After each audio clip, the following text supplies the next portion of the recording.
అహ్మదాబాద్ విమాన ప్రమాదం తర్వాత దాదాపు 15-20 విమానాలు ఏదో ఒక సమస్యతో ఆగడం జరిగింది.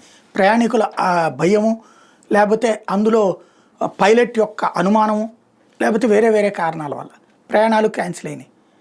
అయినా కూడా ఎందుకని ఈ వ్యవస్థలలో లోపాలు తేలట్లేదు అనేది అర్థం కాదు.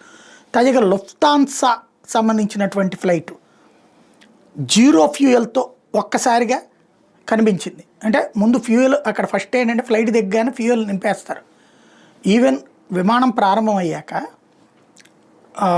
విమానం బయలుదేరే ముందు పైలట్ ఒక కో పైలట్ ఉంటారు.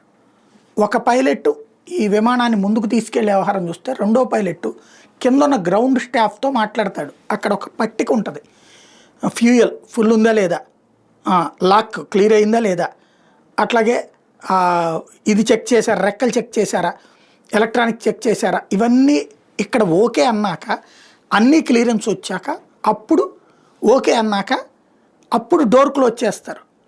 డోర్ క్లోజ్ అయిన తర్వాత విమానం మూవ్ అవుతుంది. ఇది దాని ప్రొసీజర్ అనమాట. చెక్ లిస్ట్ ఉంటుంది అక్కడ.